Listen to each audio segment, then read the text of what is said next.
शिवणी आरमाळ येथील कैलास नागरे या युवा शेतकऱ्याने शेताला खडकपूर्णा प्रकल्पाचं पाणी मिळत नाही म्हणून चिठ्ठी लिहून आत्महत्या केली आणि या संपूर्ण प्रकारामुळे शिवणी आरमाळ इथल्या ग्रामस्थांमध्ये मोठा संताप निर्माण झालाय। आपल्यासोबत ग्रामस्थ आहेत आणि नातेवाईक आहेत।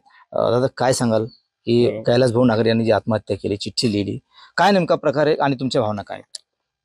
खरं तर कैलास नागरे हे माझे छोटे बंधू। कैलासच्या रूपानं आमच्या या 14 गावाला एक उभरतं नेतृत्व मिळालं।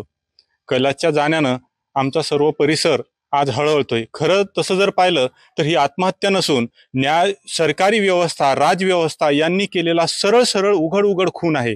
मी तर असं या मताचा आहे की या खुनाचा आरोपी म्हणून सरकारला पिंजऱ्यात उभं केलं पाहिजे, कारण गेल्या कित्येक वर्षापासून आमचा हा पाण्याचा प्रश्न पेटलेला आहे। आज कैलासनं आत्महत्या केली, याच्या अगोदर कित्येक लोकांनी या प्रश्नासाठी आत्महत्या केल्या असन, परंतु त्यांना बोलताना आलं, त्यांना लिहून ठेवताना आलं, म्हणून आज कैलासच्या रूपानं हा प्रश्न इथं उपस्थित झालेला आहे। मी सरकार मायबापला तसेच या मतदारसंघाचे आमदार माननीय श्री मनोजदादा कायंदे यांना विनंती करतो की त्यांनी लवकरात लवकर अजून असे बळी न जाता या प्रश्नाला वाचा फोडावी आणि हा प्रश्न नक्कीच मार्गी लावावा, अशी मी सरकारला, माननीय मुख्यमंत्री, उपमुख्यमंत्री तसेच आमदार साहेब यांना विनंती करतो की त्यांनी हा प्रश्न लवकरात लवकर मार्गी लावावा आणि शेतकऱ्यांचे प्राण अजून वाचवावे। गेल्या अनेक दिवसापासून कैलास नागरे हे या भागात पाणी मिळावं खडकपूर्णा प्रकल्पाचं म्हणून आंदोलन केलं, मात्र कुठेतरी सरकारनं दखल घेतली, फक्त आश्वासन मिळालं। आता मागील 2 महिन्यापूर्वी त्यांनी आमच्या धरणामध्ये, शिवणी आरमाळच्या धरणामध्ये आंदोलन केलेलं होतं। सरकारी कर्मचारी येऊन जाते, काही राजकीय नेते येऊन जाते, त्यांची पोळी शिजून जाते, तरी त्यांच्या प्रश्नाचं कोणी याचं हे नाही केलं, तसं उकल नाही केली। आमची एवढीच विनंती आहे, अजितदादा असो, पालकमंत्री मकरंद आबा पाटील असो, यांनी याच्यामध्ये काही राजकीय स्वार्थ न बघता आमच्या गावाचा जे पाण्याचा प्रश्न आहे तो मार्गी लावून द्या। कैलास नागरे यांनी आत्महत्या केली, संपूर्ण कुटुंब त्यांचं उघड्यावर पडलं, काय वाटतं सरकारनं काय मदत केली पाहिजे, त्यांना काय अपेक्षा?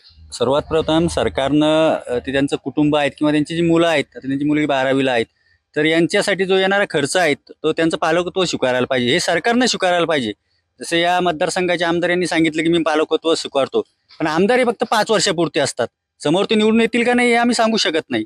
परंतु सरकारनं जर स्वीकारलं तर येणाऱ्या काळामध्ये कोणतंही सरकार असेल तर त्या मुलांचा नोकरीचा प्रश्न असेल किंवा लग्नाचा असेल, जो हे असेल तो त्या ठिकाणी सुटू शकतो। आणि लवकरात लवकर हे जर पाणी जर आलं असतं या धरणामध्ये तर कदाचित ही हत्या झाली नसती, कारण ही आत्महत्या आम्ही म्हणतच नाही, ही हत्या आहे, सरकारनं प्रशासनानं केलेली हत्या आहेत।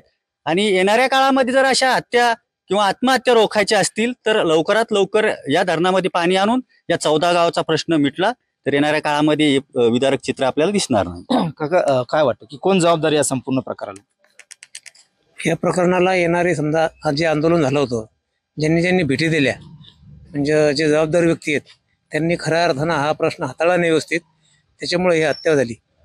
नक्कीच ही कैलास नागरे यांची आत्महत्या नसून हत्या आहे आणि जे कोणी दोषी अधिकारी या संपूर्ण प्रकाराला दोषी असतील त्यांच्यावर कारवाई झाली पाहिजे, अशी मागणी या कैलास नागरे यांचे नातेवाईक आणि इथले जे ग्रामस्थ आहेत शिवणी आरमाळचे त्यांची आहे। कॅमेरामन निलेश देशमुखसह गणेश सोळंकी, TVN मराठी, शिवणी आरमाळ, बुलढाणा।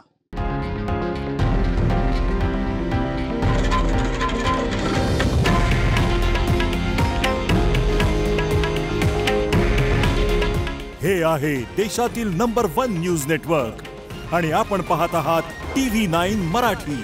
काळजी तुमची, हित महाराष्ट्राचं।